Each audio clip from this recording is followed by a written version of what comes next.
Hello everyone, I'm Saket Bajpayee, co-founder Prayas Physics Classes, Dehradun. Welcome students, let's have a look at this beautiful problem. The question says, figure shows the variation of the moment of inertia of a uniform rod about an axis passing through its center and inclined at an angle theta to the length. Find the moment of inertia of the rod about an axis passing through one of its ends and making an angle theta equal to pi by 3.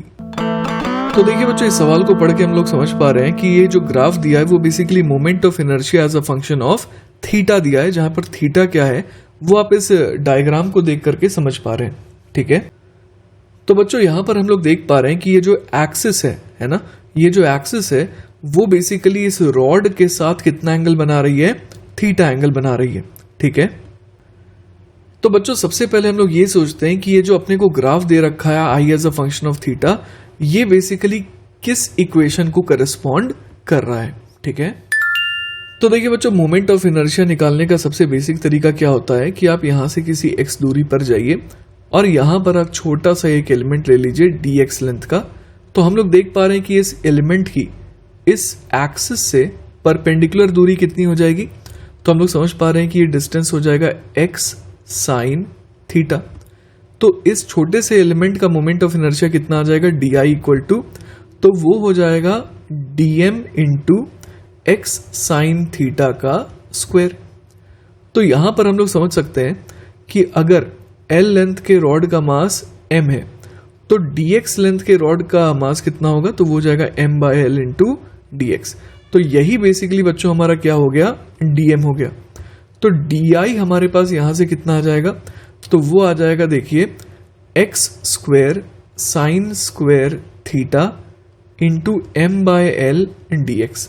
ठीक है, तो अब अगर हम लोग ऐसे सारे छोटे छोटे एलिमेंट्स के मोमेंट ऑफ इनर्शिया को ऐड अप कर दें या इंटीग्रेट कर दें तो हमारे को टोटल मोमेंट ऑफ इनर्शिया मिल जाएगा. अब आप सोचिए कि x को कहां से कहां वेरी करवाएं, तो हमें समझ में आ रहा है कि x को वेरी करवाएंगे -l/2 से +l/2 तक, तभी जाकर के हमारे को पूरा का पूरा रॉड जो है वो कवर हो जाएगा. ठीक है, तो बच्चों यहां पर हम लोग समझ पा रहे हैं कि थीटा हम लोगों ने इस पर्टिकुलर केस के लिए क्या लिया है, फिक्स कर दिया है. तो थीटा तो यहां पर कांस्टेंट हो गया. तो यहां से i बराबर कितना आ जाएगा, तो पहले m/l साइन स्क्वायर थीटा को मैं बाहर ले लेता हूं, अंदर क्या रह जाएगा x² dx, तो इंटीग्रेट करके ये हो जाएगा x³ 3. ठीक है, तो यहां पर मैं लिख देता हूं x³ 3 और लिमिट पुट करनी होगी -l/2 से +l/2 तक. ऑल राइट, तो देखिए बच्चों ये फर्दर कितना आ जाएगा, i बराबर आ जाएगा m/l साइन स्क्वायर थीटा और इधर कितना आ जाएगा l³ 2 to the 4 to the 8 3 is 24 minus minus plus l³ 24. Clear है बात. तो यहां से देखिए i बराबर आ गया ml² 12 sign square theta. Clear है बात. तो इस तरीके से हमारे पास एक बहुत इंपॉर्टेंट रिजल्ट आ गया.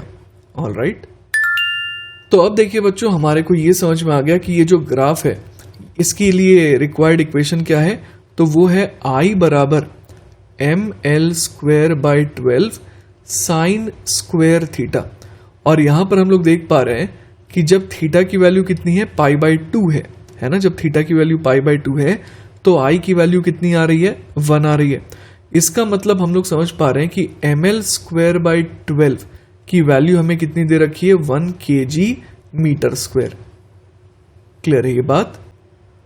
अब देखिए बच्चों सवाल में हमसे पूछा गया था find the moment of inertia of the rod about an axis passing through one of its ends and making an angle theta बराबर π/3.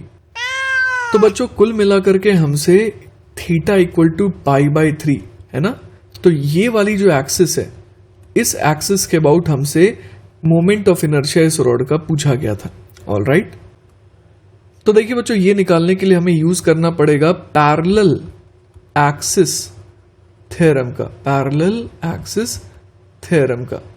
तो हम लोगों ने अभी अभी सीखा था या निकाला था कि अगर ये एंगल थीटा है तो ICOM मतलब ये जो एक्सिस है ये सेंटर ऑफ मास से पास कर रही है, तो इसको मैं ICOM बोल देता हूं. ये कितना आ रहा था, ml² 12 साइन स्क्वायर थीटा.